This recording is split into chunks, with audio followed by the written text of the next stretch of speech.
Imagine um colibri suspenso no ar sobre uma flor de hibisco em uma tarde úmida perto de Macapá, no Brasil.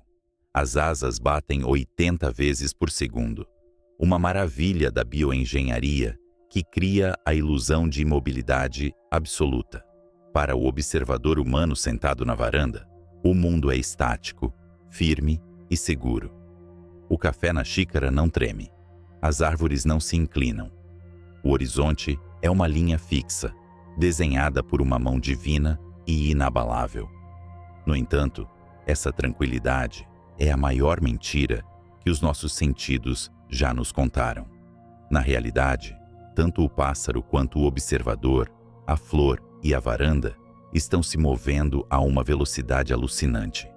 Eles estão presos à superfície de uma esfera colossal que gira incansavelmente no vazio escuro. Neste exato momento, na linha do Equador, tudo e todos estão viajando para o leste a aproximadamente 1.670 km por hora. É uma velocidade superior à barreira do som, mais rápida do que a bala disparada por um rifle de precisão. Nós não sentimos essa velocidade, pela mesma razão que não sentimos o movimento em um avião de luxo voando em cruzeiro com as janelas fechadas. O movimento é constante, suave e compartilhado por tudo ao nosso redor, inclusive pela atmosfera que respiramos. Nós evoluímos durante bilhões de anos para ignorar essa viagem supersônica, assumindo a rotação como uma constante fundamental, tão certa quanto a gravidade. Mas e se a grande máquina parasse? Não estamos falando de uma desaceleração gradual ao longo de milênios, como o atrito das marés que lentamente rouba a energia rotacional da Terra e afasta a Lua. Estamos falando de um evento súbito, um travamento cósmico. Imagine que uma mão titânica, surgida das profundezas do hiperespaço, agarrasse o planeta e o obrigasse a uma parada instantânea em 0 segundos. O silêncio daquela tarde em Macapá seria quebrado não por um som, mas pela manifestação mais violenta da física newtoniana, já testemunhada no sistema solar. Isaac Newton, ao escrever seus Principia, definiu a primeira lei do movimento, a lei da inércia. Ela declara que um objeto em movimento permanecerá em movimento com a mesma velocidade e na mesma direção, a menos que uma força externa haja sobre ele. Quando a Terra para, a rocha sólida, o manto e o núcleo param. Mas tudo o que não está fundido à crosta continua sua jornada para o leste. No instante zero, o solo sob seus pés desacelera de 1.600 km por hora para zero. Você, no entanto, não. O resultado é que cada ser humano, cada animal, cada árvore, cada edifício e cada gota de oceano situada na região equatorial é subitamente arremessada, lateralmente, a uma velocidade supersônica. Não é uma queda, é uma projeção balística. Imagine estar no para-brisa de um carro esportivo a 1.600 km por hora, que colide contra uma parede de concreto indestrutível. A Terra é o carro. Você é o passageiro sem cinto de segurança. O corpo humano se tornaria um projétil de carne e osso, movendo-se mais rápido que o som. O impacto inicial contra qualquer obstáculo a leste, seja uma parede ou uma montanha, pulverizaria a matéria biológica instantaneamente. Mas mesmo que você estivesse em um campo aberto, a morte seria inevitável e imediata, pois a própria atmosfera se tornaria o algoz. Este é o verdadeiro horror do grande travamento. O ar tem massa. O ar tem inércia. Quando o planeta para, a atmosfera continua girando. O que antes era uma brisa suave transforma-se em um piscar de olhos, em um vento de 1.670 km por hora. Para colocar isso em perspectiva, os furacões mais devastadores da categoria 5 possuem ventos de 250 km por hora. O que ocorreria aqui Não é uma tempestade. É uma explosão de ar em movimento. Uma onda de choque planetária que viaja mais rápido que o som que ela carrega. Esse vento supersônico agiria como uma lixa atômica. Ele não apenas derrubaria edifícios, ele os atomizaria. As estruturas de concreto e aço seriam cisalhadas em suas bases, transformadas em estilhaços e depois em poeira, juntando-se a um fluxo turbulento de detritos que rasparia a superfície da Terra até a rocha-mãe. Florestas inteiras, como a Amazônia ou as selvas do Congo, seriam arrancadas pela raiz e desintegradas em segundos, transformando a biomassa verde em um plasma orgânico irreconhecível. A fricção desse vento contra o solo parado geraria um calor inimaginável. O ar, comprimido e arrastado contra a topografia imóvel, começaria a brilhar.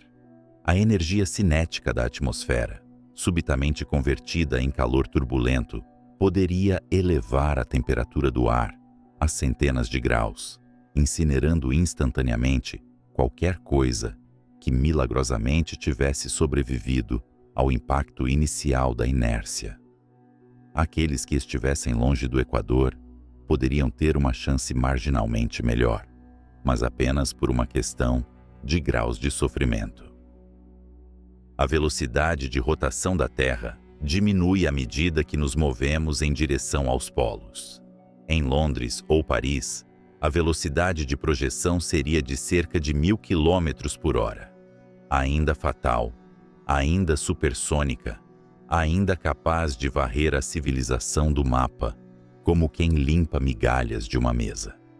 Apenas nos exatos polos geográficos, no ponto de pivô dessa bailarina cósmica, a inércia lateral seria teoricamente zero. Um explorador parado exatamente sobre o polo sul geográfico sentiria um solavanco. Talvez fosse derrubado pela súbita mudança no momento angular, mas não seria arremessado para o horizonte. Ele se levantaria, sacudiria a neve de sua parca e olharia ao redor, confuso pelo silêncio repentino das comunicações globais. Mas sua segurança seria efêmera. Ele olharia para o horizonte e veria algo que a mente humana mal consegue processar. Longe dali, nas latitudes médias e tropicais, a atmosfera supersônica estaria colidindo consigo mesma e com as cadeias de montanhas, criando vórtices de destruição titânicos. O atrito do ar estaria criando tempestades elétricas de magnitude bíblica, relâmpagos contínuos iluminando um céu obscurecido por continentes inteiros, transformados em poeira. O som desse cataclismo, um rugido grave e constante que faria os ossos vibrarem, levaria horas para viajar até os polos, mas chegaria. E então haveria a água. Os oceanos, assim como a atmosfera, não estão presos à rocha. Eles são fluidos. Quando a bacia rochosa da Terra para, a água continua. Imagine o Oceano Atlântico. Bilhões de toneladas de água salgada movendo-se subitamente para o leste, a velocidades de jato. A água se acumularia, ignorando a gravidade momentaneamente em favor do momento linear. Tsunamis não são a palavra adequada. Estamos falando de megatsunamis, paredes de água com quilômetros de altura, movendo-se a velocidades supersônicas, invadindo os continentes com uma força que reescreveria a geografia do planeta em questão de minutos. A costa leste das Américas seria obliterada, varrida por ventos de terra. A costa oeste da Europa e da África receberia o impacto direto do oceano voador. A água penetraria centenas, talvez milhares de quilômetros terra adentro, raspando o solo até o leito rochoso, apagando qualquer vestígio de que a humanidade um dia existiu ali. Onde antes havia cidades vibrantes, restaria apenas a pedra nua e polida, brilhando sob um sol indiferente. Este cenário apocalíptico nos força a confrontar uma verdade desconfortável sobre nossa existência. Vivemos em um equilíbrio precário dependentes de forças que mal compreendemos e que certamente não controlamos. A rotação da Terra é o batimento cardíaco do nosso ambiente, o motor que impulsiona o ciclo dia-noite, que regula as temperaturas, que molda os ventos e as correntes. É uma dança que dura 4,5 bilhões de anos. A energia contida na rotação da Terra é vasta, uma bateria cinética acumulada desde a formação do Sistema Solar, quando nuvens de gás e poeira colapsaram e começaram a girar, conservando seu momento angular. Nós somos os beneficiários dessa herança cósmica, passageiros de um carrossel que nunca parou. Mas, neste experimento mental aterrorizante, o grande travamento é apenas o começo. O primeiro ato de uma tragédia em 7 partes. Porque se a Terra parasse e a inércia tivesse feito seu trabalho sujo, varrendo a superfície limpa de vida complexa, algo ainda mais estranho começaria a acontecer. O planeta agora estaria imóvel em relação às estrelas. O Sol não se poria mais. A Lua continuaria sua órbita, mas a dança gravitacional mudaria para sempre. O campo magnético, gerado pelo dínamo do núcleo em rotação, começaria a falhar. Enquanto a poeira da civilização destruída assenta lentamente sobre um mundo silencioso e varrido pelo vento, o sobrevivente hipotético nos polos veria o Sol parar no céu, recusando-se a descer ou subir. Um dia eterno começaria em um hemisfério e uma noite eterna no outro. E nas profundezas da Terra, o magma, também sujeito à inércia, estaria respondendo à parada súbita com suas próprias consequências geológicas devastadoras. A crosta terrestre, torturada por tensões de cisalhamento inimagináveis, estaria prestes a se romper. O que acontece quando o escudo que nos protege do vento solar desaparece? O que acontece quando um lado do mundo ferve e o outro congela? Imagine uma catedral de silêncio erguida sob a abóbada noturna. Um observador solitário, de pé nas areias frias do Egito Antigo ou nos pavimentos de pedra da Roma Imperial, olha para cima. O que ele sente é a solidez inabalável da rocha sob seus pés. O mundo é uma bigorna, maciça, pesada e, acima de tudo, imóvel. O céu, por outro lado, é um mecanismo de relojoaria frenético, onde as estrelas giram como diamantes incrustados em esferas de cristal, rodopiando em torno de nós, prestando homenagem à nossa importância central no cosmos. Para compreender o horror visceral de uma Terra que para, devemos primeiro mergulhar na longa e árdua jornada que a humanidade percorreu apenas para aceitar que ela se move. Durante milênios, a imobilidade não era apenas uma observação sensorial. Era um dogma teológico e filosófico. A ideia de que estamos girando a velocidades supersônicas desafiava o senso comum mais básico. Se a Terra girasse, argumentavam os antigos, os pássaros seriam deixados para trás. As nuvens seriam arrancadas do céu e as torres de pedra desmoronariam sob a força de tal vendaval cósmico. Cláudios Ptolemaios, o grande astrônomo de Alexandria, codificou essa ilusão em um sistema de complexidade estonteante.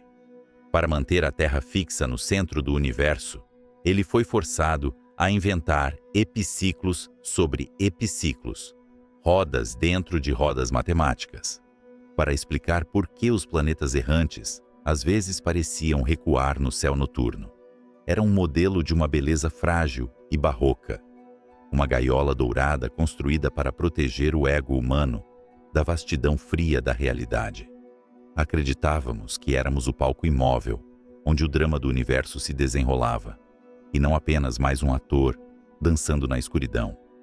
Mas a matemática, em sua pureza silenciosa, começou a sussurrar uma verdade diferente.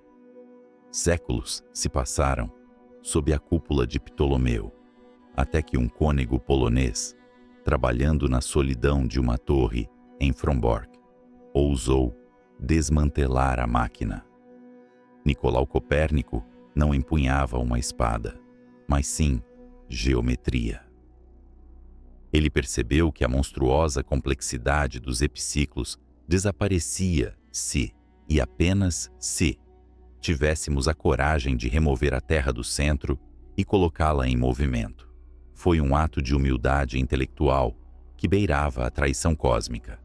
Ao fazer a Terra girar, ele simplificou os céus, mas condenou a humanidade a viver em um carrossel perpétuo.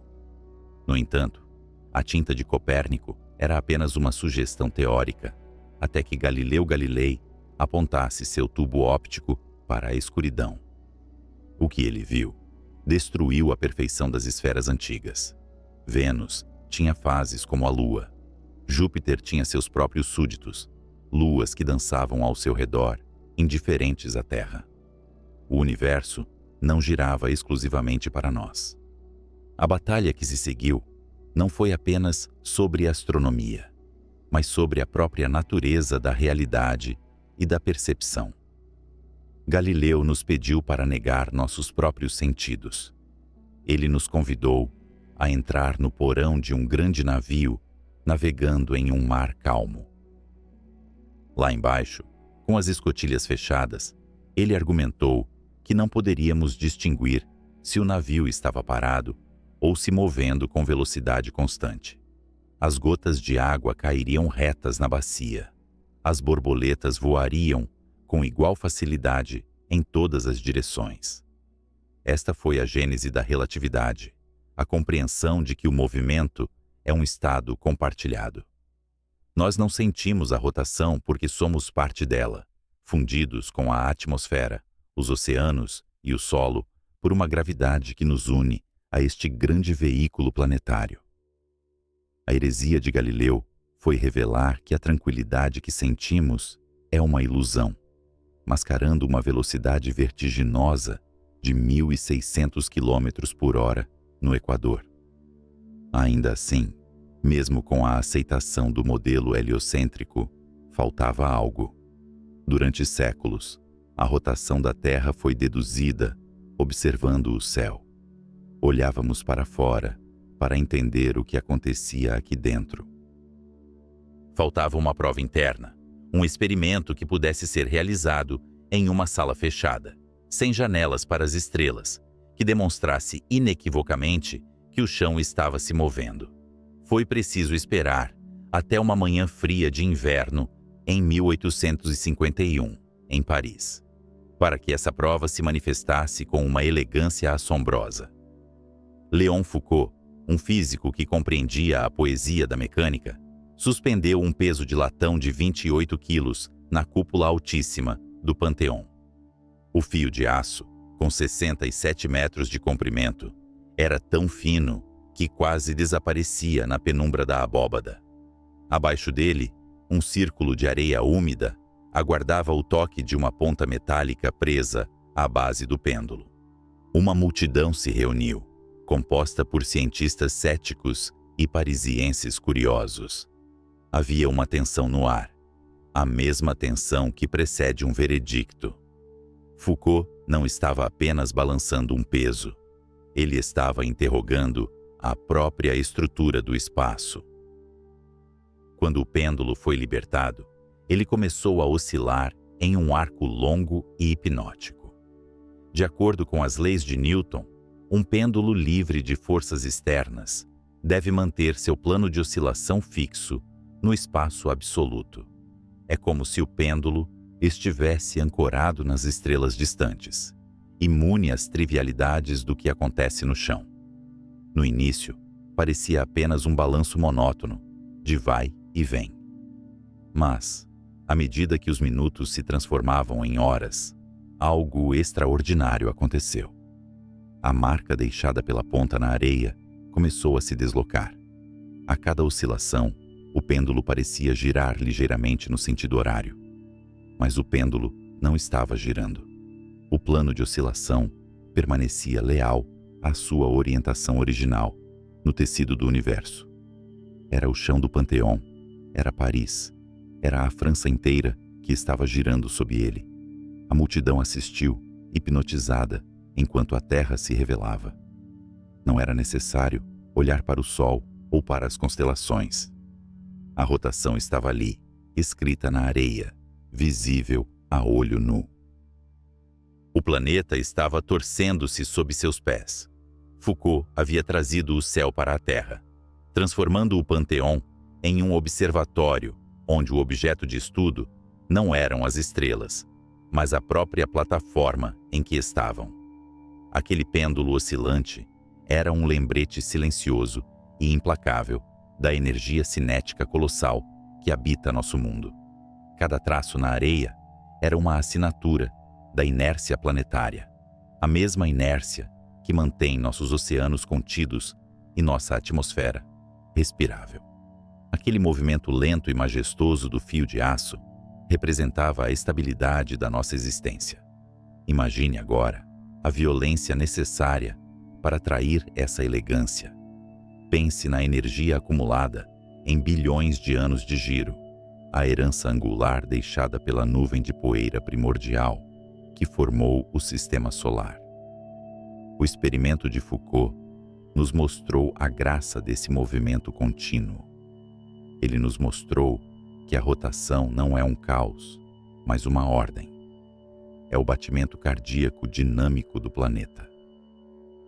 Ao contemplarmos a história de como descobrimos esse movimento, desde os epiciclos de Ptolomeu até o peso de latão em Paris, percebemos o quão fundamental ele é para a nossa concepção de realidade. Lutamos contra dogmas religiosos e limitações sensoriais para provar que a Terra gira. Celebramos essa descoberta como o triunfo da razão. Mas e se essa dança cósmica, que levamos milênios para compreender, fosse subitamente interrompida? Se o pêndulo de Foucault, em vez de traçar seus belos padrões de rotação na areia, de repente pendesse imóvel, ou pior, fosse arremessado violentamente contra as paredes do Panteão, pela desaceleração súbita da estrutura ao seu redor. A beleza da física que Foucault demonstrou se transformaria instantaneamente na mecânica da aniquilação. Aquele fio de aço, mantendo seu plano fixo entre as estrelas, é um fio de vida. A rotação que ele revela é a guardiã do nosso clima, a escultora dos nossos dias e noites, a força invisível que dita o ritmo da biosfera. Ao provarmos que a Terra se move, provamos também que somos passageiros de um veículo com um momento linear, aterrorizante. O silêncio do espaço não nos protege. Apenas a constância do giro nos mantém seguros. E agora que entendemos a magnitude do que significa mover-se, podemos começar a vislumbrar a catástrofe absoluta do que significaria parar. Pois a energia não desaparece, ela se transforma. E se a energia de rotação de um planeta inteiro não tiver para onde ir, ela encontrará um caminho através de tudo o que existe na superfície. A heresia do movimento tornou-se a nossa lei. Mas o que acontece quando a lei é quebrada? Imagine um silêncio mais profundo do que o abismo oceânico, uma escuridão mais absoluta do que a noite sem lua. Estamos flutuando no vazio, mas não é um vazio estéril, é um útero. Diante de nós, estende-se uma catedral de gás e poeira, vasta e fria, uma nuvem molecular gigante que se estende por anos-luz através do cosmos. Não há sol, não há terra, não há testemunhas. Apenas átomos de hidrogênio, hélio e vestígios de poeira estelar antiga, flutuando em um sono criogênico que durou eras. Esta é a nebulosa solar, o berço da nossa existência. Para entender a violência catastrófica de uma parada repentina da Terra, devemos primeiro compreender a majestade da força que nos colocou em movimento. A rotação do nosso planeta não é um acidente, nem um capricho dos deuses celestiais. É uma relíquia. É um fóssil de movimento, preservado por 4,5 bilhões de anos. Uma herança direta daquele momento em que o caos decidiu se tornar ordem. A tranquilidade desta nuvem primordial é enganosa. A gravidade, paciente e implacável, está sempre à espreita, puxando cada átomo em direção a cada outro átomo. Mas o equilíbrio é mantido pela pressão térmica, o movimento aleatório das partículas que resiste ao colapso, até que algo perturba o sono do gigante. Talvez tenha sido a onda de choque de uma supernova próxima, a morte explosiva de uma estrela massiva que enviou ondulações através do espaço, comprimindo o gás e a poeira. Ou talvez tenha sido apenas a passagem de um braço espiral da galáxia, agitando as águas tranquilas do nosso berçário estelar. Seja qual for o gatilho, o equilíbrio se rompe. A gravidade vence. A nuvem começa a cair sobre si mesma. O que era vasto e difuso começa a se tornar denso e quente. E é aqui, neste colapso titânico, que nasce a rotação. Na natureza, o movimento perfeitamente linear é uma ficção matemática. A turbulência reina. À medida que a nuvem colapsa, os movimentos aleatórios das partículas de gás não se cancelam perfeitamente. Há um leve desequilíbrio, uma preponderância infinitesimal de movimento em uma direção. Pode parecer insignificante, um mero suspiro no meio da tempestade, mas à medida que a nuvem encolhe, esse suspiro se transforma em um furacão. Aqui entra em cena uma das leis mais sagradas e inquebráveis da física, o princípio da conservação do momento angular. Imagine uma patinadora artística no centro de um lago congelado. Ela começa a girar com os braços estendidos, movendo-se lentamente, graciosamente. Então, em um movimento fluido, ela recolhe os braços contra o peito. Instantaneamente, sem nenhum empurrão externo, sua rotação acelera violentamente. Ela se torna um borrão de movimento. A física por trás disso é elegante em sua simplicidade e aterrorizante em sua escala. O momento angular é uma medida da quantidade de rotação que um objeto possui, dependendo de sua massa, velocidade e de quão espalhada essa massa está em relação ao centro. A lei dita que, em um sistema isolado, essa quantidade deve permanecer constante. Quando a patinadora recolhe os braços, ela reduz a distribuição de sua massa. Para que o momento angular total permaneça inalterado, a velocidade deve aumentar para compensar. A natureza exige esse pagamento. A nebulosa solar é a nossa patinadora cósmica. À medida que a gravidade puxa o gás e a poeira para o centro, reduzindo o tamanho da nuvem de anos-luz para meras unidades astronômicas, a rotação imperceptível inicial é amplificada exponencialmente.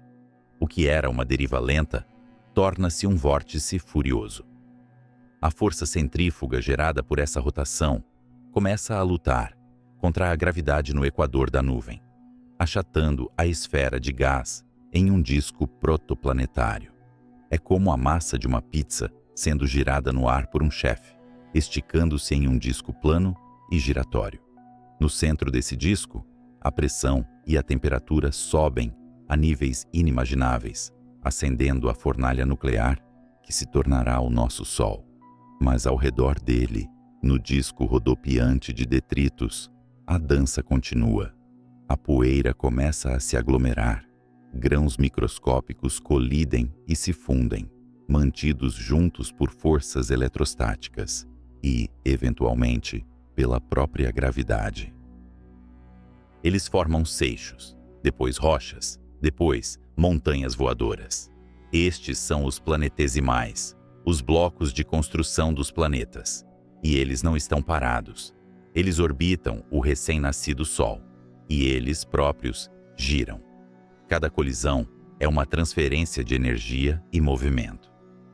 Quando um planetesimal gigante se choca com outro, eles não apenas se fundem, eles impartem rotação um ao outro. A Terra primitiva foi forjada neste caos de impactos. Ela cresceu, engolindo seus irmãos e irmãs, e com cada refeição, ela herdava o momento angular deles.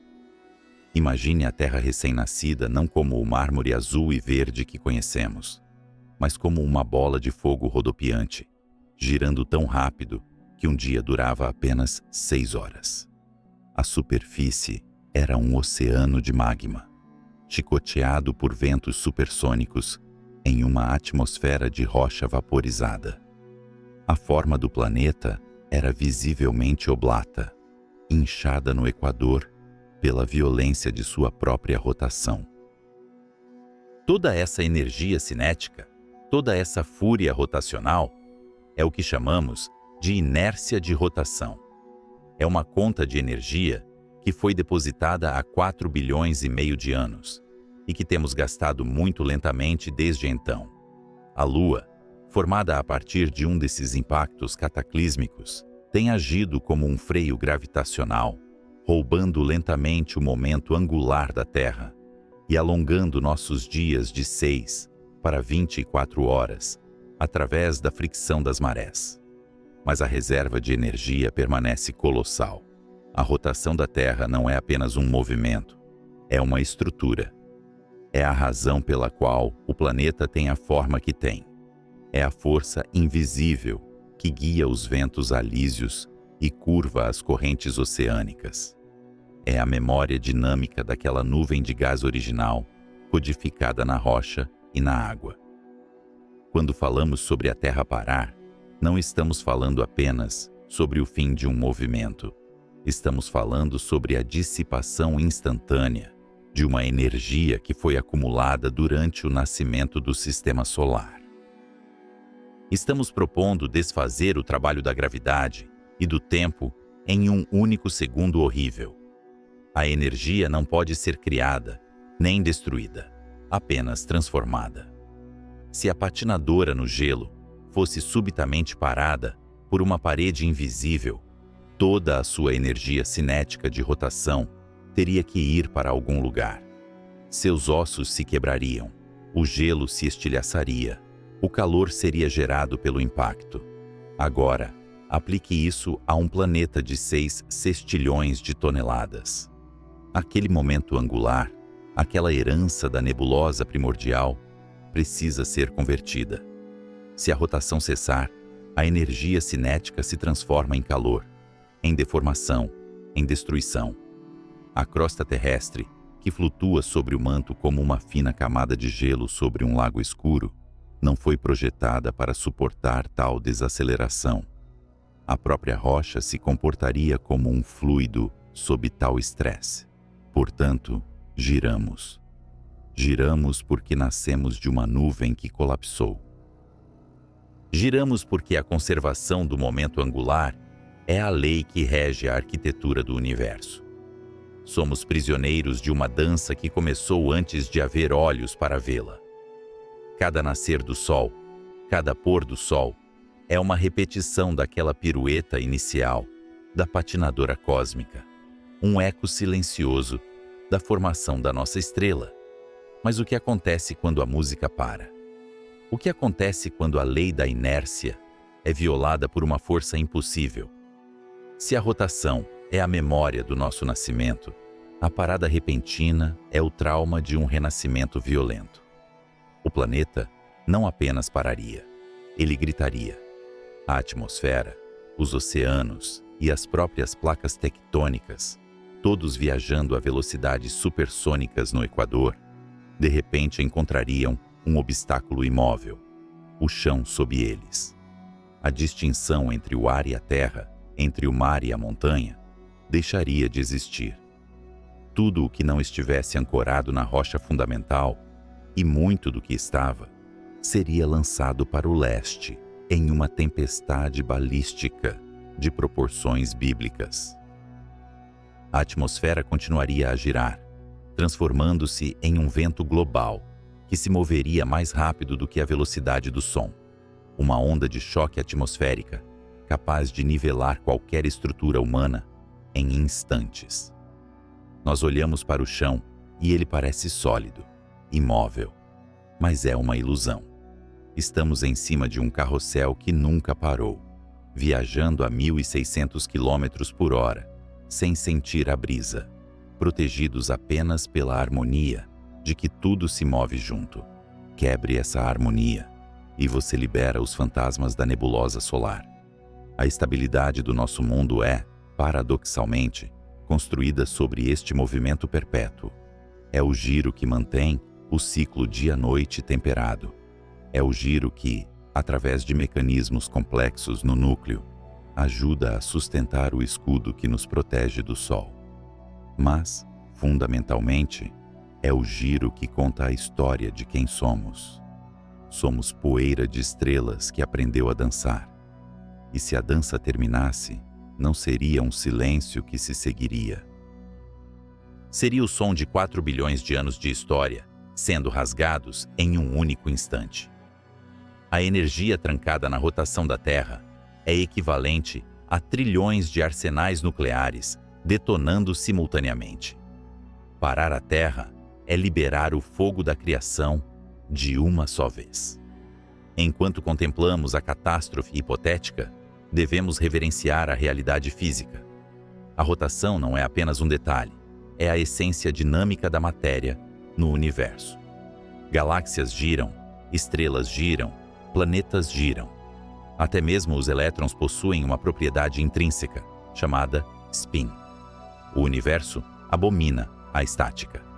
A imobilidade é a morte. O movimento é a vida. Ao entendermos como a Terra ganhou sua rotação, percebemos quão profundamente antinatural seria perdê-la. Seria necessário um evento de energia igual e oposta para contrariar a inércia de um planeta inteiro. Uma colisão planetária, talvez.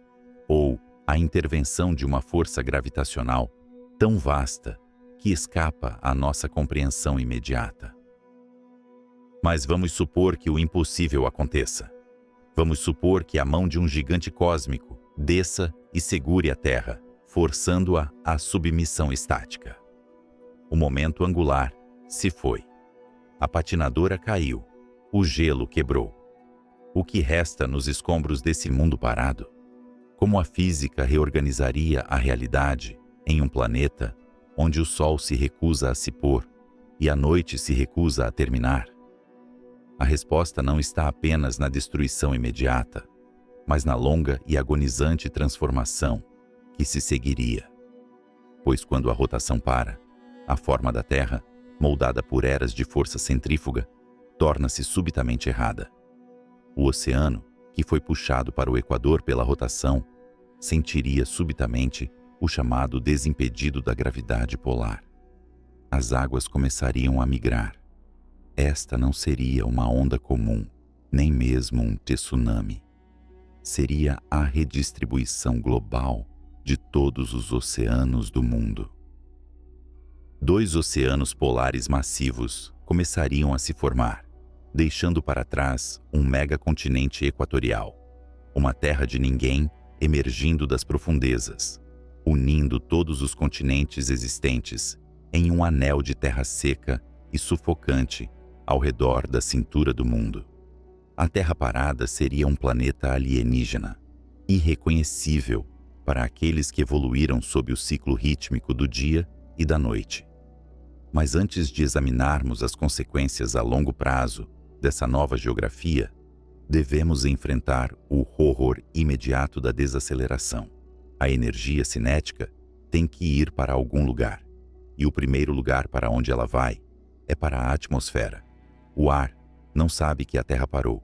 Ele carrega a memória da velocidade, e é nesta fronteira invisível entre o solo estático e o céu furioso que o verdadeiro pesadelo começa. ATO 4. A migração dos oceanos. Isaac Newton, em seus momentos de contemplação solitária sob a luz de velas do século XVII, imaginou a Terra não como uma esfera perfeita, mas como uma mandarina esmagada. Ele teorizou que um planeta em rotação, girando sobre seu próprio eixo, inevitavelmente se alargaria na cintura. Era uma batalha invisível entre duas divindades titânicas. A gravidade, que puxa tudo para o centro em um abraço esférico perfeito, e a rotação, que empurra a massa para fora, desafiando o colapso. Durante bilhões de anos, essas duas forças mantiveram uma trégua tensa. A rotação venceu a batalha na linha do Equador, erguendo uma montanha de água de quilômetros de altura, um bojo planetário que, para nós, parecia simplesmente o nível do mar. Mas agora, com o silêncio da paragem, a trégua foi quebrada. A mão invisível que segurava os oceanos contra o céu desapareceu. Aquela força fictícia, mas vital, que chamamos de centrífuga, evaporou-se no momento em que o mundo travou. O que resta agora é a tirania absoluta da gravidade. E a gravidade é uma escultora que despreza imperfeições. Ela exige a esfera. Ela exige que todas as águas busquem o ponto de menor energia potencial, o ponto mais próximo do núcleo denso e ferroso do planeta. Para a crosta rochosa, rígida e teimosa, a adaptação a essa nova realidade levará a eras geológicas. A rocha tem memória, ela resiste, mas a água é fluida, obediente e imediata. A água não espera. Começa então o maior deslocamento de massa líquida desde a formação dos primeiros mares no Oceano. Não é uma onda solitária, nem um tsunami provocado por um terremoto, mas algo muito mais sinistro e inexorável. É a própria geometria do oceano sendo reescrita. O nível do mar, aquele conceito que os marinheiros usaram por milênios para navegar pelas estrelas, deixa de ser uma constante global. Ele se torna uma ladeira. Imagine um oleiro que retira subitamente as mãos da argila molhada que gira. A forma colapsa. Na Terra estática, o Equador, inchado de rocha, está agora muito mais distante do centro do planeta do que os polos achatados. Para a água, o Equador tornou-se subitamente o topo de uma montanha, e os polos, o fundo de um vale profundo. A física dita uma ordem simples e aterrorizante. Tudo deve descer. Os oceanos começam a escorregar. No hemisfério norte, a migração é lenta no início, quase imperceptível, como a respiração de um gigante adormecido. Mas a cada hora que passa, o horizonte avança sobre a Terra. O Oceano Atlântico e o Pacífico Norte não estão apenas subindo. Eles estão se movendo geograficamente, arrastando trilhões de toneladas de água salgada em direção ao Ártico. A Europa, berço de civilizações e guerras, torna-se a primeira vítima deste novo dilúvio matemático. O Mar do Norte incha, engolindo os Países Baixos, não com a violência de uma tempestade, mas com a certeza de uma equação resolvida. As barreiras do Tamisa são insignificantes diante de um oceano que decidiu mudar de endereço. Londres, com sua história de incêndios e pragas, enfrenta agora o destino de Atlântida. As águas sobem pelos pináculos das catedrais, transformando ruas em desfiladeiros submarinos, onde os relógios parados nas torres submersas marcam o fim do tempo humano. A Rússia e o Canadá, vastas extensões de taiga e tundra, vêem suas fronteiras do norte dissolverem-se. A Sibéria transforma-se num mar interior gelado, uma bacia colossal que recebe o fluxo implacável vindo do sul. O que antes era terra firme, torna-se o leito de um novo oceano polar. A geografia política é apagada. Não há mais nações, apenas arquipélagos de picos de montanhas que perfuram a superfície de uma calota de água escura e fria. Enquanto o norte se afoga, o sul espelha a catástrofe. A Antártida, já coberta de gelo, é cercada por um anel de água cada vez mais profundo, isolando ainda mais o continente branco do resto do mundo moribundo. Mas o horror mais estranho, a visão mais alienígena, não está onde a água chega, mas de onde ela parte. Na região equatorial, o processo é inverso e igualmente dramático. O mar está recuando, não como uma maré baixa que promete retorno, mas como uma drenagem definitiva. O nível da água cai metros por dia, revelando segredos que foram guardados na escuridão e sob pressão esmagadora por éons. Imagine estar na costa do Brasil ou na África Ocidental. O mar se afasta, revelando primeiro a plataforma continental, com seus sedimentos de areia e vida marinha agonizante. Depois, o talude continental, o grande declive que leva às profundezas, é exposto ao ar rarefeito. Cadeias de montanhas submarinas emergem como espinhas dorsais de bestas pré-históricas, gotejando lama e sal. Navios naufragados, galeões espanhóis carregados de ouro e submarinos da Segunda Guerra Mundial, enferrujados e esquecidos, encontram-se subitamente encalhados em terra seca, expostos a um sol impiedoso. O Oceano Atlântico é cortado ao meio. Onde antes havia água separando a América do Sul da África, surge agora uma ponte de terra colossal, lamacenta e desolada. O fundo do mar torna-se superfície. As fossas abissais, antes reinos de escuridão absoluta e criaturas bioluminescentes, tornam-se vales áridos. A vida que evoluiu para suportar a pressão de 300 atmosferas explode ou sufoca instantaneamente sob o céu aberto. O planeta está sendo redesenhado em tempo real. A Terra, vista do espaço, já não é a joia azul que Carl Sagan descreveu. Ela adquiriu uma aparência grotesca e bandada. 2 grandes oceanos cobrem os polos norte e sul, separados por um vasto supercontinente contínuo que circunda o Equador. Este novo supercontinente, que poderíamos chamar de Terra Equatória, é uma paisagem de pesadelo geológico. É composto pelo antigo assoalho oceânico, coberto de basalto vulcânico e sedimentos de carbonato de cálcio, agora cozinhando sob a radiação solar direta. Não há rios, pois a água doce também obedece à gravidade e flui para os polos. Não há chuva, pois as nuvens migraram junto com a atmosfera. Sim, a atmosfera. O ar, sendo um fluido tal qual a água, também sente a perda da força centrífuga. A camada gasosa que nos protege e nos permite respirar também escorrega para os polos. No novo supercontinente equatorial, o ar torna-se perigosamente rarefeito. A pressão atmosférica cai drasticamente. Caminhar sobre o antigo leito do Oceano Pacífico seria como caminhar no topo do Monte Everest, ou talvez na superfície de Marte. O céu escurece para um violeta profundo, quase negro, mesmo ao meio-dia, pois há menos moléculas de ar para dispersar a luz azul do Sol. Nesta cintura de terra morta, o silêncio é absoluto. O som não se propaga bem no ar rarefeito.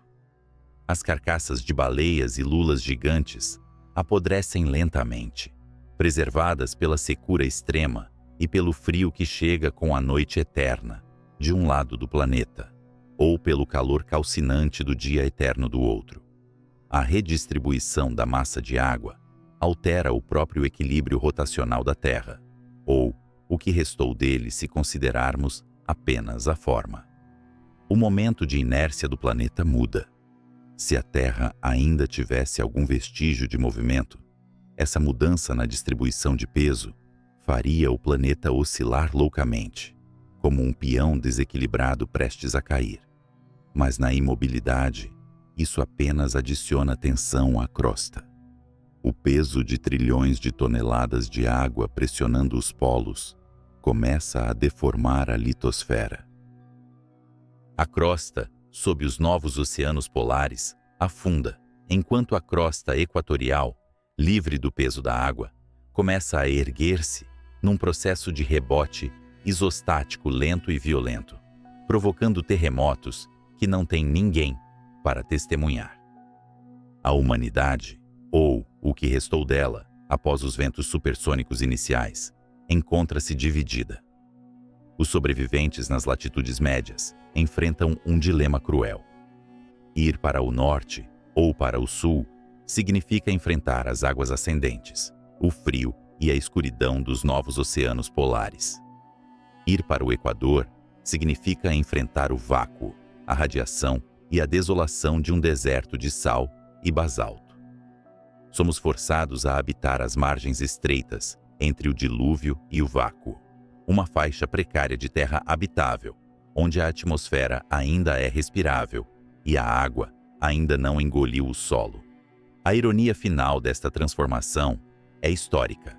Durante séculos, exploradores buscaram a passagem do Noroeste, um caminho marítimo através do gelo do Canadá para conectar o Atlântico ao Pacífico. Agora, a natureza abriu essa passagem, mas ao custo de afogar o mundo que desejava usá-la. E no Equador, onde os navegadores antigos temiam as calmarias e os monstros marinhos, agora existe uma estrada de terra que permitiria a um homem caminhar da Europa à América, se ele conseguisse prender a respiração por tempo suficiente. O planeta tornou-se um mundo de dois domínios segregados: os domínios da água profunda e fria nos topos do mundo e o domínio da rocha nua e sufocante no meio. A vida, que sempre dependeu do equilíbrio delicado entre a terra e o mar, entre a evaporação e a precipitação, encontra-se diante de um divórcio brutal. O ciclo da água está quebrado. Enquanto observamos as águas cobrirem as ruínas de Estocolmo e São Petersburgo, percebemos que a forma dos nossos continentes, os contornos que desenhamos em mapas e defendemos com exércitos, eram apenas acidentes temporários, mantidos por um giro planetário que tomávamos como garantido. A estabilidade era uma ilusão cinética. E agora, com o mapa mundi transformado numa caricatura irreconhecível, com a Europa submersa e o fundo do Atlântico exposto ao vácuo, surge uma nova questão, talvez a mais perturbadora de todas. Com a atmosfera drenada para os polos e o escudo magnético falhando, o que acontece com a radiação cósmica que agora bombardeia o novo supercontinente exposto? O Sol, antes doador da vida, olha para a cintura nua da Terra com um olhar de fogo não filtrado, preparando o palco para uma esterilização que fará o dilúvio parecer misericordioso. Nas sombras iluminadas por velas do ano de 1600, o médico da corte da rainha Elizabeth I, William Gilbert, debruçou-se sobre uma esfera de magnetita. Ele observou como uma pequena agulha de bússola, suspensa por um fio, inclinava-se em direção à pedra, imitando o comportamento dos navegadores nos vastos oceanos. Em sua obra monumental, The Magnet, Gilbert propôs uma ideia que na época parecia feitiçaria, mas que era a mais pura verdade física. A própria Terra é um gigantesco ímã. Durante 4 bilhões de anos, esse ímã colossal cantou uma canção silenciosa para o vazio, uma área eletromagnética que manteve a escuridão à distância. Mas agora, com a parada súbita da rotação planetária, o silêncio desce sobre as profundezas. O que acontece na superfície? Os oceanos deslocados, as cidades em ruínas, os ventos supersônicos, é apenas a manifestação visível de uma morte muito mais profunda. A verdadeira catástrofe está ocorrendo a 3.000 quilômetros abaixo de nossos pés, onde o coração da máquina terrestre começa a falhar. Imagine o núcleo externo da Terra não como uma rocha sólida, mas como um oceano furioso de ferro e níquel líquidos, fervendo a temperaturas que rivalizam com a superfície do Sol. Durante eras, esse metal fundido fluiu em espirais complexas, impulsionado pelo calor primordial da formação do planeta e organizado pela rotação da Terra. É uma dança cósmica governada pela força de Coriolis, a mesma força que torce os furacões na atmosfera. Quando a Terra girava, ela torcia esse ferro líquido em colunas helicoidais, transformando o movimento convectivo em corrente elétrica, e essa corrente, por sua vez, gerava o campo magnético. É o que os físicos chamam de geodínamo. Mas sem a rotação, a força de Coriolis desaparece instantaneamente. O oceano de ferro no centro do mundo perde seu maestro. As colunas organizadas de metal líquido, que antes marchavam em ordem para gerar nosso escudo, desmoronam em turbulência caótica. A convecção térmica continua. O calor ainda tenta escapar do núcleo sólido interno para o manto. Mas sem o giro planetário para alinhar esses movimentos, o efeito de autoexcitação do dínamo cessa. As correntes elétricas que percorriam o ventre do planeta começam a dissipar-se, transformando-se em calor inútil através da resistência ômica, desvanecendo-se como o eco de um sino que foi tocado pela última vez. Na superfície, a agulha da bússola, que guiou exploradores por milênios, perde seu norte. Ela gira sem rumo, influenciada apenas por depósitos locais de minério de ferro, cega e muda. Mas a perda da navegação é a menor das nossas preocupações. O que perdemos não foi apenas uma direção, mas a nossa pele. Acima da atmosfera, no vácuo negro, uma batalha invisível e eterna sempre foi travada. O Sol, nossa estrela-mãe, é uma entidade violenta.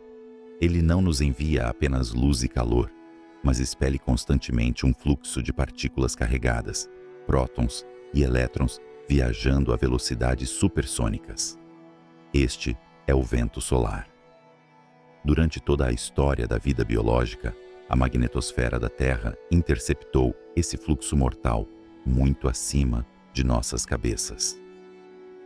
Como a proa de um navio cortando as ondas, o campo magnético desviava o vento solar, forçando-o a contornar o planeta e se reconectar na cauda magnética, longe de nós. Agora, a proa desapareceu. O navio está parado e o mar invade o convés. À medida que o dínamo colapsa, a magnetosfera encolhe.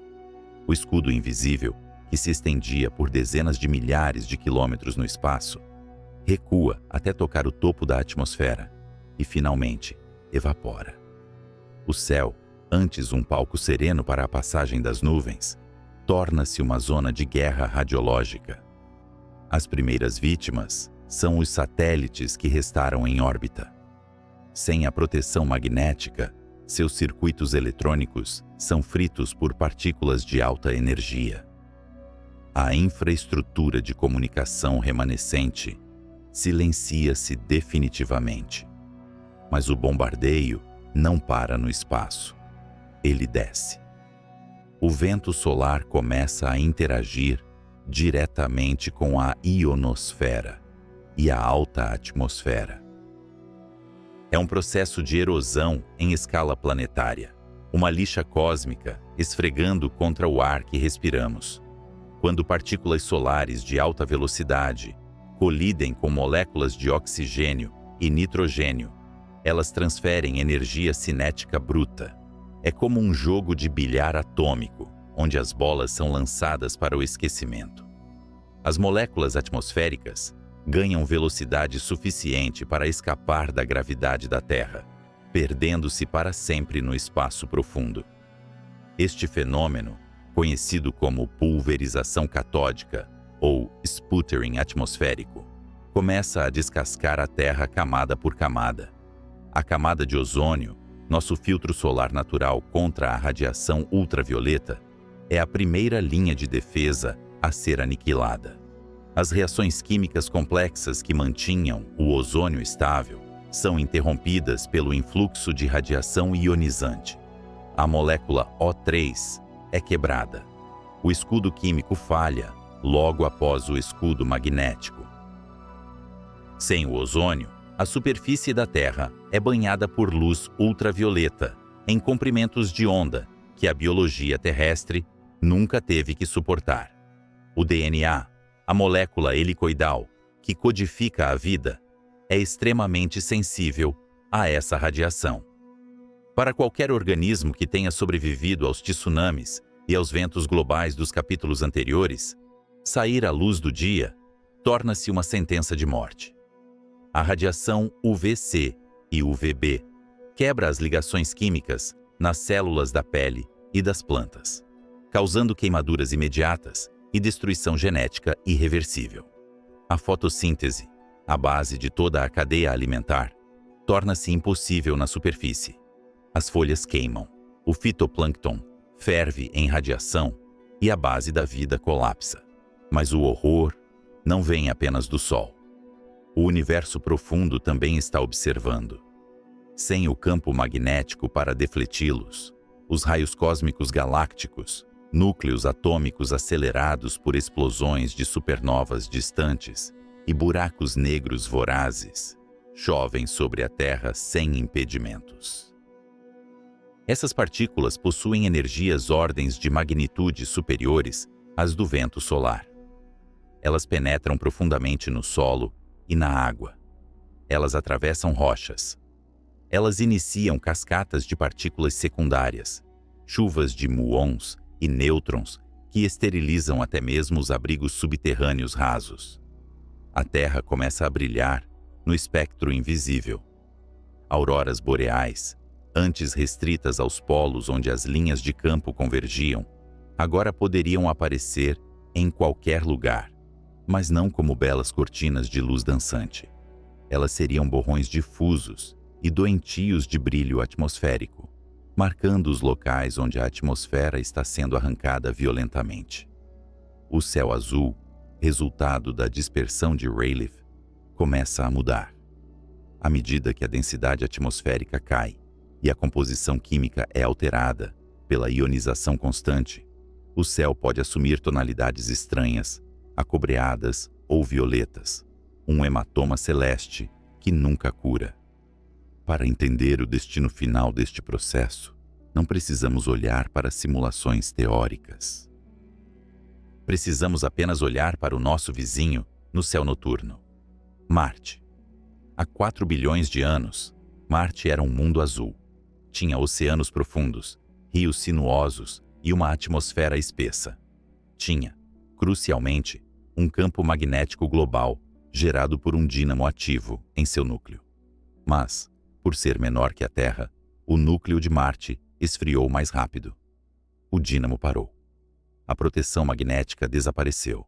O vento solar, implacável e paciente, começou seu trabalho de erosão. Ao longo de éons, ele arrancou a atmosfera marciana, transformando um mundo habitável em um deserto gelado e oxidado. A água evaporou para o espaço ou congelou no subsolo. A vida, se é que existiu lá, foi extinta ou forçada a se esconder nas profundezas da crosta. A Terra parada está agora no caminho expresso para se tornar um novo Marte. O processo que levou centenas de milhões de anos no planeta vermelho seria acelerado aqui, exacerbado pelas mudanças térmicas extremas, causadas pela falta de rotação. De um lado, o hemisfério diurno cozinha sob um sol implacável, sem a proteção do ozônio. Do outro, o hemisfério noturno congela, fazendo a atmosfera colapsar termicamente. A água, essencial para a vida, começa um novo e terrível ciclo. Nos oceanos que restam no lado iluminado, a radiação ultravioleta quebra as moléculas de água em hidrogênio e oxigênio. O hidrogênio, leve e energético, escapa para o espaço num processo chamado escape de Jeans. O oxigênio, deixado para trás, reage violentamente com as rochas da superfície, oxidando o ferro presente na crosta. A Terra começará, lenta mas inexoravelmente, a enferrujar. O azul vibrante e o verde das florestas darão lugar ao vermelho ocre e ao marrom da poeira estéril. Não é apenas uma mudança climática, é uma mudança de estado planetário. Estamos testemunhando a transição de um mundo vivo, um sistema homeostático que se autorregula, como a hipótese de Gaia sugere, para um pedaço de rocha morta, submetido apenas às leis da geologia e da física nuclear. A complexidade biológica, construída ao longo de bilhões de anos de evolução, é desmantelada pela simplicidade brutal da radiação. Nas profundezas dos oceanos abissais, perto das fontes hidrotermais, a vida pode persistir por um tempo. Esses ecossistemas, independentes da luz solar e protegidos por quilômetros de água que absorvem a radiação, talvez não percebam imediatamente que o céu acima morreu. Mas mesmo lá, o relógio está correndo. Sem a circulação oceânica, impulsionada pela rotação e pelos ventos, a oxigenação das águas profundas cessa. A anoxia se espalha como um manto sufocante. O oceano torna-se estagnado, um lago podre em escala global. O escudo invisível que tomamos como garantido, aquela força fantasmagórica que Gilbert descobriu com sua pequena agulha de ferro, era a única coisa que separava o paraíso do inferno. Sem ele, a Terra é apenas mais um alvo na galeria de tiro da galáxia, exposta à fúria de estrelas distantes e à respiração abrasadora do nosso próprio Sol, enquanto a atmosfera se torna cada vez mais rarefeita, permitindo que meteoritos de todos os tamanhos atinjam o solo sem se desintegrar. A superfície começa a se assemelhar à face esburacada da Lua. Crateras novas abrem feridas na paisagem oxidada. O silêncio do espaço desce cada vez mais, pois o ar necessário para transportar o som está desaparecendo. Neste cenário desolador, onde a proteção magnética é uma memória e o ar é um recurso em extinção, o que resta da humanidade e da biosfera enfrenta um dilema existencial. A superfície é inabitável. O espaço é inacessível. A única fronteira restante é para baixo. Mas quanto tempo uma civilização pode sobreviver enterrada na crosta de um planeta que está sendo esterilizado por fora e esfriando por dentro? Será que a vida é apenas um acidente temporário, um fungo na superfície de uma pedra que teve a sorte de girar? Nos desertos da antiga Mesopotâmia, os primeiros astrônomos ergueram zigurates para mapear o caos do céu. Eles temiam que, se os rituais falhassem, o sol se recusaria a nascer, ou pior, se recusaria a partir, queimando o mundo com um olhar fixo e impiedoso. Para eles, o movimento era a vida, a estagnação era a morte. Hoje, nas ruínas silenciosas de um mundo que parou, aquele medo ancestral se manifestou com uma precisão física aterrorizante. O relógio cósmico não quebrou, mas seus ponteiros tornaram-se tão lentos que o tempo, como o conhecíamos, deixou de existir. Imagine uma moeda lançada ao ar, girando em um borrão de prata, capturando a luz de todos os ângulos. Enquanto gira, a moeda mantém uma temperatura uniforme, compartilhando o calor da mão que a lançou. Agora, imagine que essa moeda pouse na palma da mão e fique imóvel. Um lado pressionado contra a pele quente, o outro exposto ao frio do ar condicionado. A Terra tornou-se essa moeda estática. Entramos agora no ato sexto, o reino do crepúsculo. Neste novo paradigma, a tirania do relógio de 24 horas foi abolida. Como a Terra parou de girar em seu eixo, mas continua sua valsa orbital ao redor do Sol, a definição de dia e noite foi reescrita pelas leis da mecânica celeste. O Sol não mais cruza o céu com a pressa habitual. Ele se move com uma lentidão excruciante, percorrendo o zodíaco apenas porque a própria Terra se move em sua órbita. Um dia agora dura exatamente um ano. Isso significa que, para qualquer observador na superfície, o Sol nasce no oeste e leva 6 meses inteiros para atravessar o firmamento antes de se pôr no leste. 6 meses de luz ininterrupta. 6 meses de escuridão abissal. Não são apenas estações. São épocas geológicas comprimidas em um ciclo anual de fogo e gelo. Vamos voltar nossos olhos primeiro para o hemisfério iluminado, o lado da moeda voltado para a fornalha estelar. Aqui, o conceito de meio-dia estende-se por semanas. Sem a noite para permitir que o calor irradie de volta para o espaço, a energia solar acumula-se implacavelmente. É como encher uma chaleira e soldar a tampa enquanto o fogo continua aceso. A termodinâmica, essa legisladora cruel do universo, dita que a energia deve ir a algum lugar. Nos primeiros meses deste longo dia, as temperaturas sobem muito além dos limites da tolerância biológica. As florestas tropicais, outrora pulmões úmidos do planeta, secam e incendeiam-se espontaneamente, transformando-se em tempestades de fogo continentais que aniquilam a matéria orgânica, deixando para trás apenas cinzas e carbono. Mas o verdadeiro horror começa nos oceanos. A água tem uma alta capacidade térmica, agindo como um amortecedor climático. Mas mesmo o vasto Pacífico não pode resistir ao olhar fixo de uma estrela por milhares de horas consecutivas. A temperatura da superfície do mar ultrapassa os 50, depois os 60 graus Celsius. A evaporação torna-se violenta.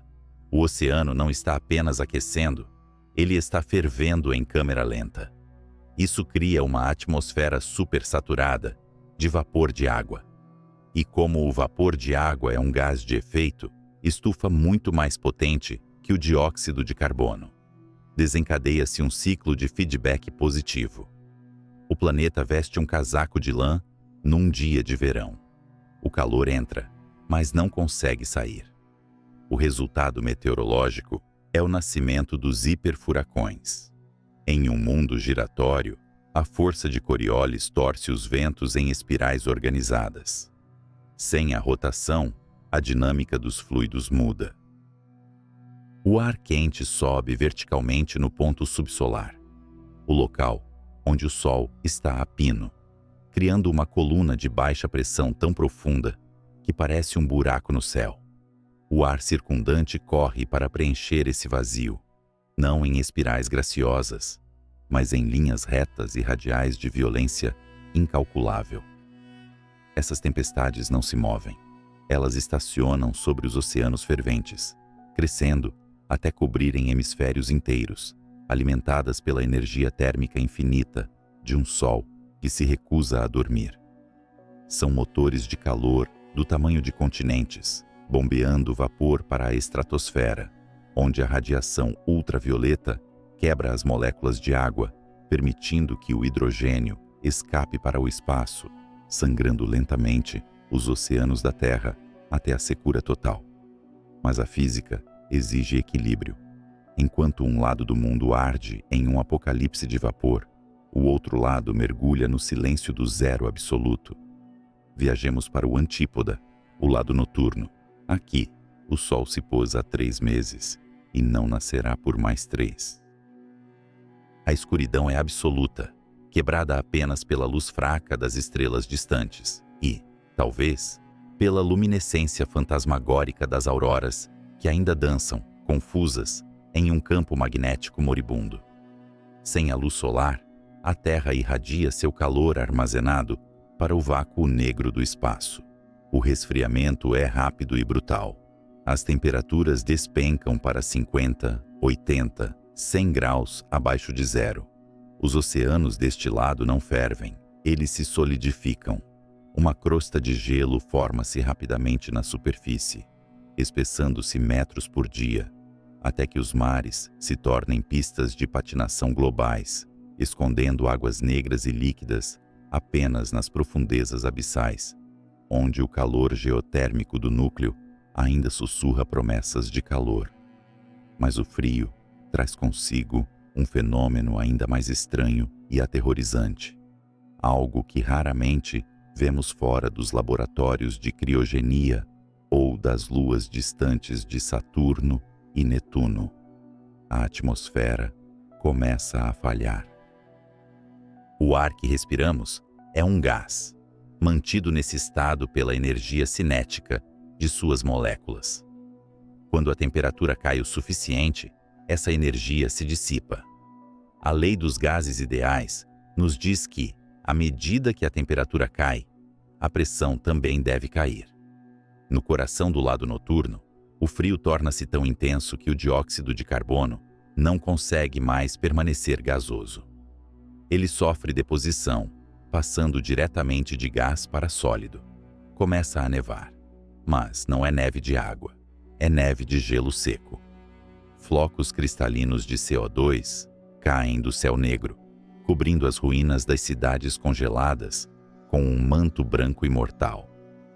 Se a temperatura cair ainda mais, para cerca de 200 graus negativos, os próprios componentes principais da atmosfera, o nitrogênio e o oxigênio, começam a liquefazer. Imagine a chuva, não de água, mas de ar líquido.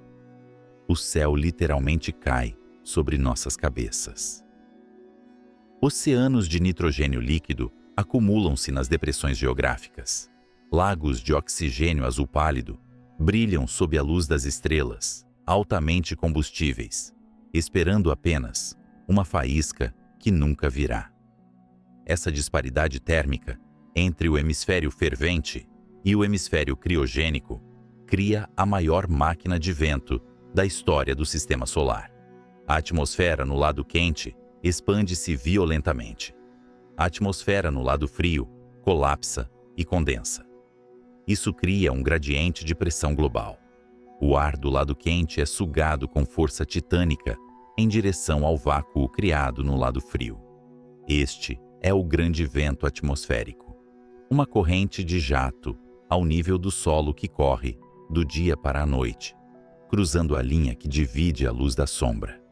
Ventos supersônicos varrem a superfície do planeta, transportando o calor do lado iluminado na tentativa desesperada da termodinâmica de equalizar o sistema.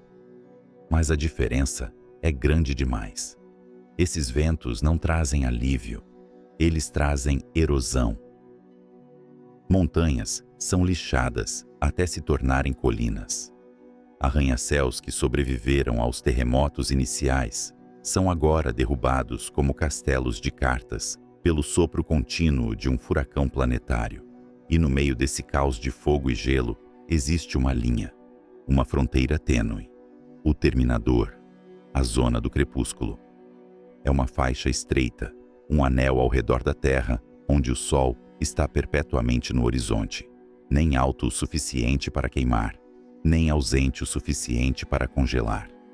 Aqui, em teoria, a temperatura poderia ser amena. Aqui, a água poderia permanecer líquida.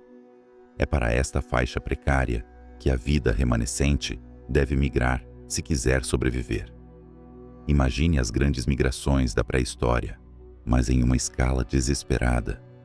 Manadas de animais, caravanas de sobreviventes humanos, todos perseguindo o pôr do sol, movendo-se constantemente para permanecer na sombra protetora do terminador, enquanto a Terra orbita o Sol. Eles se tornam nômades planetários, condenados a caminhar para sempre, para não serem consumidos pela luz ou engolidos pela escuridão. Mas a vida no terminador não é um refúgio idílico, é um campo de batalha meteorológico. É aqui que o ar superaquecido do dia colide com o ar gélido da noite. A zona de convergência cria tempestades constantes, nevascas eternas de um lado e chuvas torrenciais do outro. O céu é um perpétuo crepúsculo cinzento, iluminado por relâmpagos que nunca cessam, o trovão sendo a única música deixada em um mundo moribundo. A agricultura torna-se impossível nos moldes tradicionais. Não há estações de cultivo, apenas a necessidade constante de movimento. As plantas que não podem desenraizar-se e andar morrem. Apenas os organismos mais simples, ou Aqueles capazes de hibernação profunda e ciclos reprodutivos rápidos têm chance. O ecossistema simplifica-se. A complexidade, essa joia da evolução forjada ao longo de bilhões de anos de estabilidade climática, desmorona. A humanidade, se ainda persistir, teria que voltar a uma existência subterrânea ou nômade, vestindo trajes que protegem tanto do calor quanto do frio, colhendo a energia dos ventos furiosos que uivam entre os mundos. As antigas nações, fronteiras e economias são conceitos risíveis agora. Só existe a geografia da sobrevivência, a zona da luz, a zona da morte e a faixa da vida. Olhando do espaço, a Terra não se parece mais com a mármore azul que os astronautas da Apollo fotografaram com tanta reverência. Ela se transformou em um globo ocular grotesco. A íris é o lado queimado, marrom e coberto de nuvens de vapor.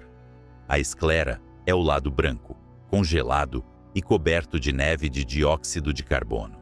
E entre eles, a pupila dilatada do terminador, o último refúgio onde a biologia luta contra a física. Mas mesmo este equilíbrio precário é temporário, pois a parada da rotação desencadeou forças que vão além da atmosfera e dos oceanos. Nas profundezas, onde a rocha se comporta como um fluido viscoso, o núcleo da Terra sentiu a mudança. E a proteção invisível que ele gera, o escudo que nos defende dos fantasmas do espaço, está prestes a desaparecer. O que acontece quando o escudo cai e o próprio cosmos decide invadir? Imagine um relógio de sol antigo, esculpido em mármore, nas ruínas de uma praça romana. Durante milênios, a sombra do gnomon varreu a pedra, marcando a passagem inexorável das horas, um metrônomo silencioso ditado pela pirueta do planeta. Mas agora, a sombra estagnou. Ela se transformou em uma mancha escura e permanente, queimada na pedra pela persistência implacável de uma estrela que se recusa a se pôr. Não há mais meio-dia, nem vésperas, nem matinas. O tempo, como o concebemos, não deixou de existir, mas perdeu sua âncora física. O relógio de sol tornou-se um monumento à inutilidade, uma lápide para o ritmo que outrora governava a biosfera. Neste silêncio final, contemplamos o verdadeiro custo da imobilidade. Não estamos mais lidando com o cataclismo imediato dos oceanos transbordando ou das placas tectônicas se partindo, mas com a lenta e agonizante asfixia de um mundo que esqueceu como respirar. A Terra, agora despojada de seu giro, torna-se um palco dividido em dois extremos de horror termodinâmico. De um lado, o grande deserto solar. Sem a rotação para distribuir o calor, a atmosfera do lado diurno, exposta incessantemente à fusão nuclear do Sol, começa a se comportar de maneiras que desafiam nossos modelos meteorológicos anteriores. O ar não circula mais nas familiares células de Hadley, que levavam umidade e frescor das zonas temperadas para o Equador. Em vez disso, forma-se um superciclone estacionário, uma tempestade de calor que nunca se dissipa. A temperatura sobe muito além do que a biologia, baseada em carbono, pode suportar. Os oceanos que restaram no hemisfério iluminado não apenas evaporam, eles fervem. A água, a essência da vida, transforma-se em um vapor sufocante que satura a atmosfera superior, agindo como um gás de efeito estufa de proporções bíblicas, acelerando ainda mais o aquecimento até que a superfície se assemelhe às planícies vulcânicas de Vênus. As florestas não queimam simplesmente, elas sublimam, transformando-se em cinzas instantâneas sob o olhar fixo de um sol tirânico. Do outro lado do globo, reina a noite eterna. Aqui, a ausência de luz solar direta mergulha o hemisfério em um frio que rivaliza com as luas geladas de Júpiter. A atmosfera, privada de energia térmica, começa a perder volume. O nitrogênio e o oxigênio, os próprios gases que enchem nossos pulmões, esfriam até se condensarem. Começa a chover ar líquido. Eventualmente, neva dióxido de carbono. O lado noturno torna-se um vácuo parcial, sugando o ar superaquecido do lado diurno em ventos supersônicos que atravessam a zona do terminador, a fronteira entre a luz e a treva. É nesta faixa estreita de crepúsculo perpétuo que os últimos vestígios da humanidade ou da vida complexa poderiam tentar se agarrar à existência. Mas não seria uma vida de estabilidade. Seria uma batalha constante contra tempestades de cisalhamento, onde o ar quente em expansão colide violentamente com o ar frio em contração. A zona habitável seria uma trincheira de caos meteorológico, varrida por ventos que fariam os furacões mais fortes da história registrada parecerem brisas suaves. No entanto, a tragédia mais profunda não é climática, mas biológica. A vida na Terra não apenas evoluiu sobre um planeta giratório, ela evoluiu por causa dele. Cada fita de DNA, cada enzima, cada comportamento instintivo está codificado com a expectativa de mudança. O ritmo circadiano não é apenas um hábito de dormir e acordar. É o relógio mestre molecular que governa a replicação celular, a produção de hormônios e a reparação do corpo. As cianobactérias, os arquitetos originais da nossa atmosfera oxigenada, dependem da luz cíclica para regular a fotossíntese e a fixação de nitrogênio. Sem a alternância de luz e escuridão, a maquinaria celular entra em colapso. As plantas, incapazes de fechar seus estômatos no frescor da noite para conservar água, secariam em questão de horas no lado diurno ou congelariam no lado noturno. A cadeia alimentar, essa estrutura complexa de transferência de energia, desmoronaria na base. Imagine as grandes migrações animais, as baleias que navegam pelos oceanos, os pássaros que cruzam continentes, todos guiados por um mapa estelar e solar que agora é inútil. Eles vagariam confusos em um mundo onde o instinto é uma bússola quebrada, marchando para a morte no gelo ou no fogo. A própria definição de sono, essencial para a cognição e a sobrevivência dos mamíferos, perderia seu gatilho ambiental. A loucura tomaria conta das mentes complexas, presas em uma insônia eterna, sob um sol que nunca pisca, ou em uma letargia depressiva, sob uma escuridão sem fim. Geologicamente, o planeta começa a assumir uma forma mais perfeita e terrível. Sem a força centrífuga que o abalava no Equador, a Terra busca a forma de uma esfera perfeita. Mas a crosta é rígida e a transição é lenta e dolorosa.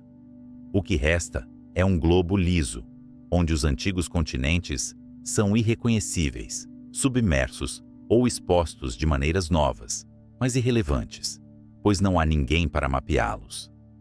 O campo magnético, outrora um escudo dinâmico, gerado pelo dínamo giratório do núcleo, desvanece-se até se tornar um fantasma residual.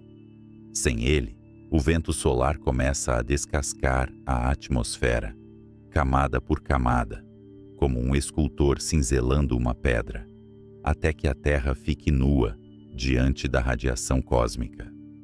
O silêncio que se segue é absoluto. Não é o silêncio de uma floresta tranquila, mas o silêncio de uma sala vazia em um museu abandonado. A Terra torna-se um mausoléu geológico, uma cápsula do tempo preservando as ruínas de uma civilização que acreditava ser mestra do seu destino, mas que era, na verdade, apenas uma passageira em um carrossel cósmico. As cidades, se alguma estrutura ainda permanecer de pé na zona do crepúsculo, tornam-se monumentos à arrogância da permanência. Arranha-céus que foram projetados para resistir ao vento e à gravidade, agora são apenas esqueletos de aço e vidro, observando um horizonte que nunca muda. Os satélites, privados de sua utilidade e de seus sinais de comando, caem um a um, estrelas cadentes artificiais, queimando na atmosfera moribunda, sem ninguém para fazer um desejo. Neste cenário de estagnação, percebemos uma verdade fundamental sobre o universo. A entropia, a tendência de todas as coisas para a desordem e o repouso, é a força dominante. A vida, a inteligência, a civilização, tudo isso é uma resistência temporária, uma anomalia energética que só é possível graças ao movimento. A rotação da Terra era o nosso batimento cardíaco planetário, a bomba que mantinha o sangue dos oceanos e o ar da atmosfera em circulação. Ao olharmos para este mundo parado do ponto de vista do espaço, não vemos mais a joia azul. Vemos um planeta bicolor, uma metade branca de gelo eterno e uma metade marrom de rocha calcinada, separadas por uma linha tênue de cinza. Parece um olho cego encarando o vazio.